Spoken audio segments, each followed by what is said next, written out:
बहुत समय पहले की बात है। एक गांव में एक साधु संत की श्रद्धालु और दयालु महिला रहती थी। उसके 7 बेटे थे और वह अपनी संतानों के लिए हमेशा पूजा पाठ और व्रत करती थी।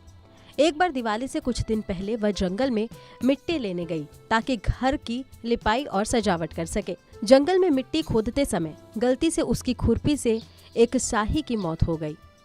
यह घटना अनजाने में हुई थी, लेकिन उस महिला को बहुत दुख हुआ और वह भारी मन से घर लौट आई। कुछ समय बाद उसकी जिंदगी में अजीब घटनाएं घटने लगी। उसके 7 बेटे एक एक करके बीमार पड़ गए और फिर उनकी मृत्यु हो गई।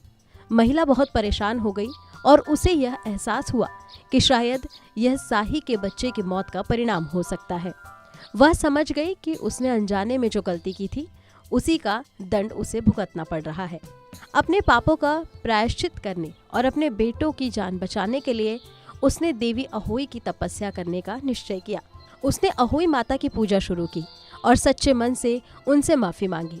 देवी अहोई उसकी सच्ची भक्ति से प्रसन्न हुई और उसे आशीर्वाद दिया कि उसके सभी बेटे फिर से जीवित हो जाएं और लंबे समय तक स्वस्थ रहेंगे। देवी अहोई के आशीर्वाद से महिला के 7 बेटे जीवित हो गए और उसकी खुशी का ठिकाना नहीं रहा।